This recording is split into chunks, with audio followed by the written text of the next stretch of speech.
Good morning student. आज अपना topic रहेगा कोरल ब्लीचिंग यानी प्रवाल विरंजन क्या होता है। तो स्टूडेंट ध्यान से देखिए, प्रवाल विरंजन, प्रवाल विरंजन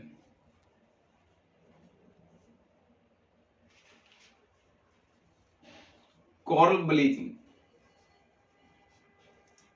कोरल ब्लीचिंग क्या होता है, प्रवाल विरंजन क्या है।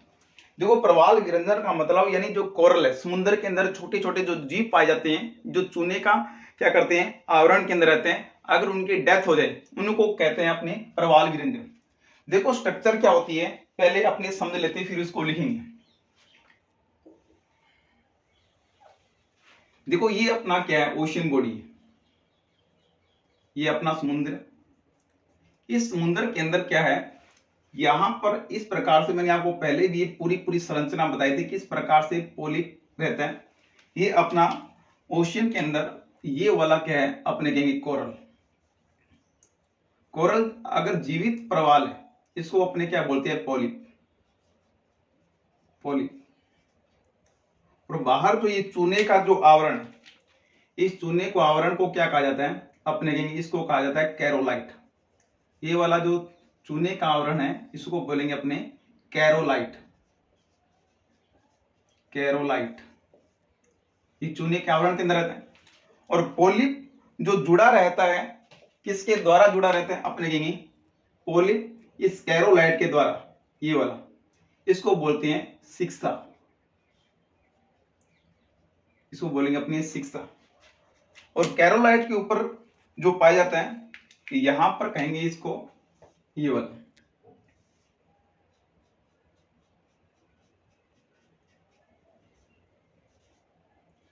जुक्सा थलाई एल्गी, जुक्सा थलाई, जिसको शैवाल यानी जो एल्गी कहते हैं। और कैरोलाइट पर ही पाए जाते हैं फाइटोप्लैंक्टन। ये किसके साथ जुड़े रहते हैं, यहां पर कहेंगे अपने ये वाला जो है फाइटोप्लैंक्टन शैवाल, जिससे ये पोलिप को क्या मिलता है, भोजन। ये है फाइटोप्लैंक्टन, फाइटोप्लैंक्टन।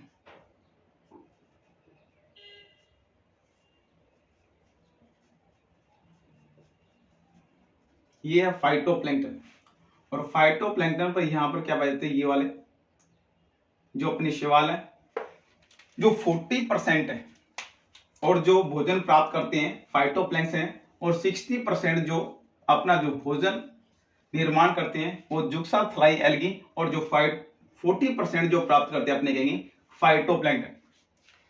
अब क्या होता है, अगर ओशन का टेम्परेचर यानी जो सामान्य तापमान से यानी 20 से 21 डिग्री सेंटीग्रेड जो इनका औसत तापमान था, किसका तापमान था, अपने ये शैवाल के निर्माण के लिए जो एवरेज टेम्परेचर से थोड़ा सा टेम्परेचर बढ़ जाए, टेम्परेचर बढ़ जाए, तो ये जो कैरोलाइट, ये कैरोलाइट को छोड़कर ये जो पोलिप है, ये पोलिप क्या होता है, इससे क्या हो जाता है, बाहर की ओर आ जाता है। जैसे ये बाहर की ओर आएगा, अब इसको भोजन मिलना क्या हो जाएगा, बंद हो जाएगा, और कोरल का हो जाएगा डेड। यानी इस पोलिप को, यानी ये जो कैरोलाइट का जो आवरण है, इसको छोड़कर जैसे तापमान में वृद्धि होगी समुद्र की, और ये कैरोलाइट को छोड़कर क्या हो जाएगा, बाहर आ जाएगा। ये क्या है, प्रवाल। प्रवाल जब बाहर आ जाएगा, इसको किसी प्रकार का भोजन नहीं मिलेगा, तो इसी को क्या बोलते हैं, अपने प्रवाल विरंजन, प्रवाल विरंजन, कोरल ब्लीचिंग, कोरल ब्लीचिंग।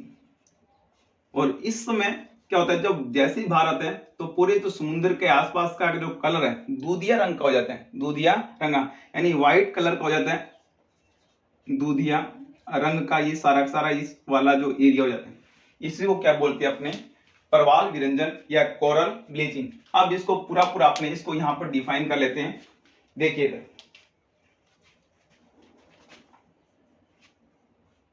प्रवाल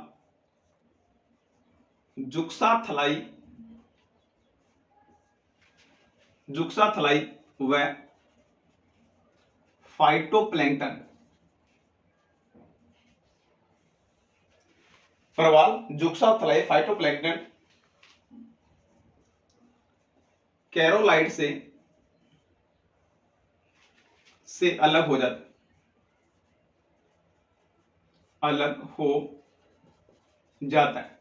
यानी जो जुक्साथलाई और जो का फाइटोप्लैंक्टन, ये दोनों के दोनों क्या होंगे, कैरोलाइट से जैसे अलग हो जाते हैं तो पॉलिप बाहर की ओर आता है।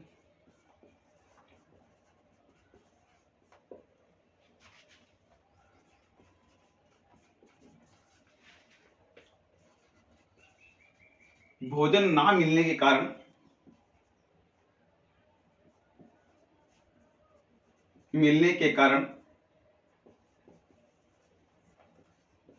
इसकी मृत्यु हो जाती है, मृत्यु हो जाती है। इसे ही परवाल विरंजन कहा जाता है।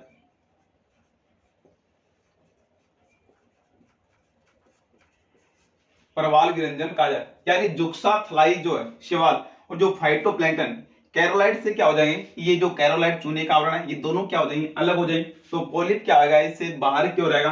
बाहर की ओर आने से क्या होगा, भोजन ना मिलने के कारण इसकी क्या हो जाती है, मृत्यु हो जाती है। इसी को क्या बोलेंगे, प्रवाह। अपने सेपरेट ऑफ जुक्साथलाई एंड फाइटोप्लैंक्टन,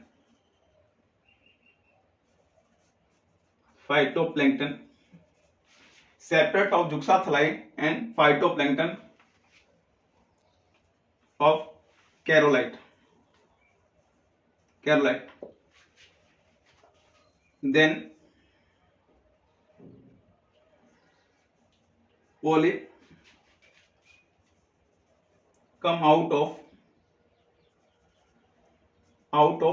caroline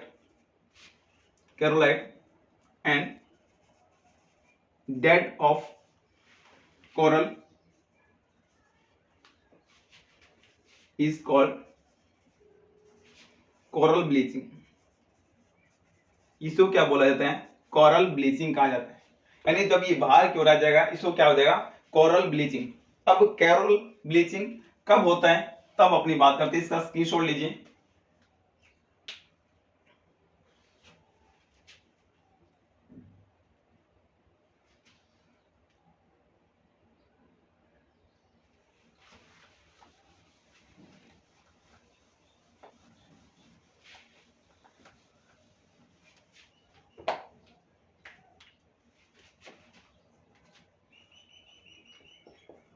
सागरीय जल का तापमान 1 डिग्री सेंटीग्रेड बढ़ने से शैवाल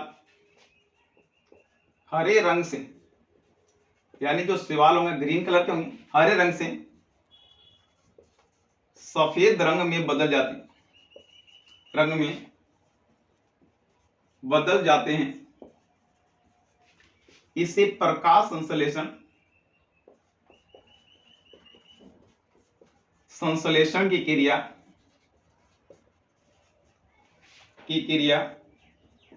संपन्न नहीं हो पाती है, जिससे परवाल मरने लगते हैं।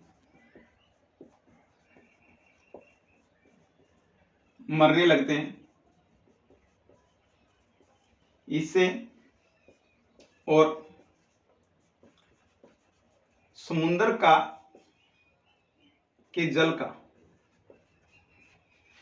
के जल दूधिया रंग का हो जाता है। इसे ही परवाल विरंजन कहा जाता है।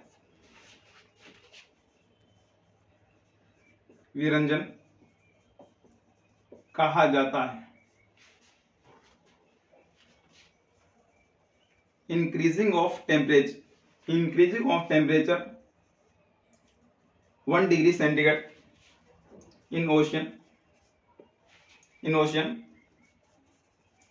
Phytoplankton, green colour to white colour,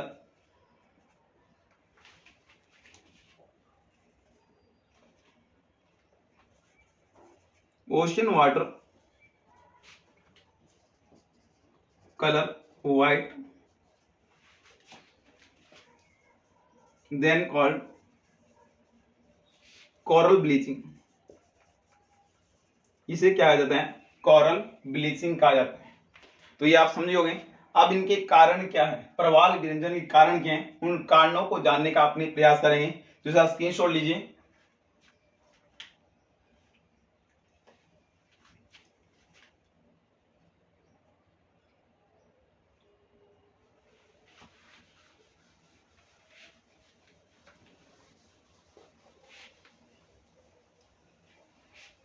प्रवाल विरंजन के कारण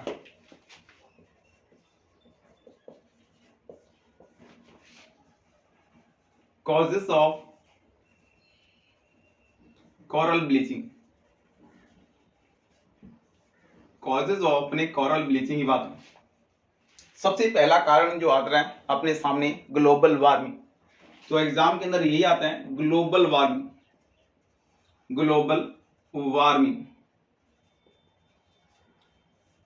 आपने जिसको बोलते हैं विश्व उष्ण। अगर ग्लोबल वार्मिंग हो रही है, तापमान बढ़ेगा तो समुद्रों का तापमान बढ़ेगा, और समुद्रों का तापमान बढ़ेगा तो ये पहले कौन सी प्रोसेस बनेगी अपने के, कोरल ब्लीचिंग, यानी प्रवाल विरंजन में क्या बनेगा, कारण बनेगा। दूसरा जो कारण आ रहा है यानी संक्रामक रोग, संक्रामक रोग यानी किसी प्रकार का क्या हो जाना, रोग हो जाना। रोग के अंदर जो कोरल से संबंधित जो रोग होते हैं इसको बोलते हैं ब्लैक बैंड एंड कौन से, व्हाइट बैंड। यानी कोरल से, यानी जो सफेद बैंड और जो काला बैंड, ये क्या होते हैं, इनके रोग होते हैं। ये ब्लैक बैंड और व्हाइट बैंड रोग के कारण भी इनके क्या होती है, मरने की स्थिति बढ़ जाती है। 3 नंबर पे बात करें, नदियों के मुहानों पर, नदियों के मुहानों पर अवसाद की अधिकता, अवसाद की अधिकता। Mouth of river high sediment, देखो कोरल के विकास के लिए सबसे पहले अपने को पानी भी कैसा होना है, ज्यादा भी क्या नहीं होना चाहिए, अवसाद यानी अवसाद मुक्त जल होना चाहिए, यानी लेस ऑफ सेडिमेंट, यानी सेडिमेंट से लेस होगा। अगर अवसाद ज्यादा होगा तो वहां पर क्या होगा, मानिए नदियों के मुहानों पर यहाँ पर क्या रह रहे कोरल, अगर अवसाद ज्यादा आएगा नदियों के द्वारा, जब कोरल अपना मुंह खोलेगा तो उसके अंदर क्या चला जाएगा, अवसाद यानी सेडिमेंट जाएगा, और इससे भी कोरल की क्या हो जाएगी, डेथ। यानी अवसाद मुक्त क्या होना चाहिए, जल होना चाहिए। तो नदियों के मुहानों पर अवसाद की क्या होने, अधिकता होने के कारण ये भी कोरल ब्लीचिंग का क्या है, कारण। 4 नंबर देखिए,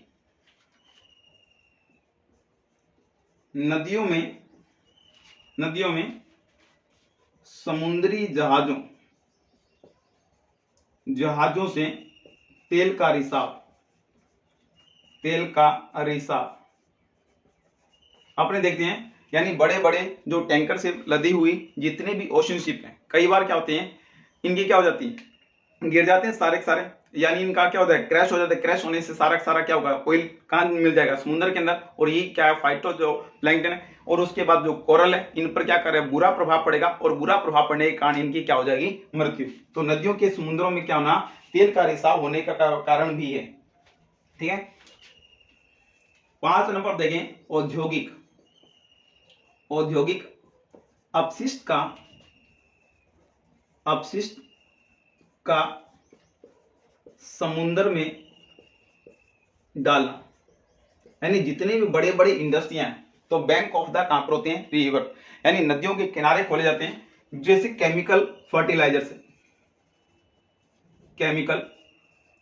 फर्टिलाइजर्स, यानी जो अपने बोलते हैं, और क्या बने पेस्टिसाइड, पेस्टिसाइड, पेस्टिसाइड यानी कौन सा कीटनाशक, कीटनाशक दवाइयां, और उसके साथ कौन सा उर्वरक, रासायनिक उर्वरक और कीटनाशक कहां डालने पर, समुद्र में डालने पर भी इन कोरल पर क्या पड़ता है, बुरा प्रभाव पड़ता है। तो अपने यहां देखेंगे, यानी प्रवाल विरंजन के क्या कारण है, सबसे पहले ग्लोबल वार्मिंग यानी विश्व उष्णन, सबसे बड़ा जो कारण, जो मुख्य इंपॉर्टेंट कारण है यही है।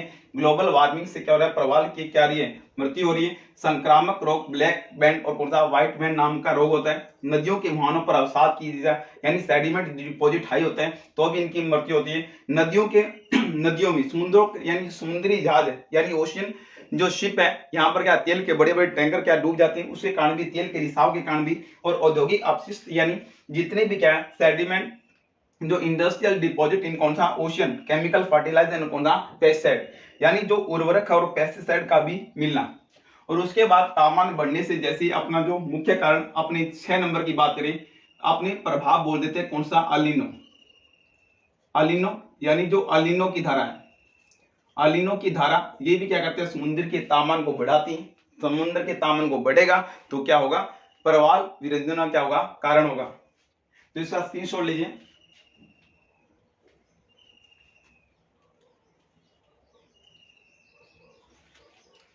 तो यहां पर देख लीजिए कैरोलाइट, कैरोलाइट क्या है, चूने का जो आवरण, चूने का जो आवरण, इसको बोलते हैं कैरोलाइट।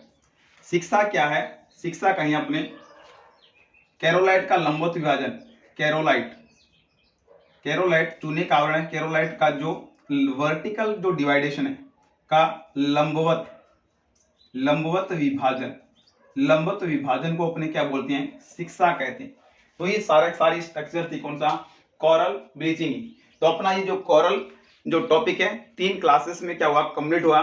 तो ये कंप्लीट होगा। नेक्स्ट क्लास में अपने नए जीवमॉर्फोलॉजी यानी जो भूआकृति विज्ञान है उसको लेकर अपने हाजिर होंगे। तो तब तक तो स्टूडेंट ज्यादा से ज्यादा इस चैनल को लाइक कीजिए, सब्सक्राइब कीजिए और अपने दोस्तों में शेयर कीजिए। तो पूरा फुली ऑफ ज्योग्राफी यानी बिल्कुल विद डायग्राम के द्वारा आपको समझाने वाला हूं। तो थैंक यू स्टूडेंट, बाय।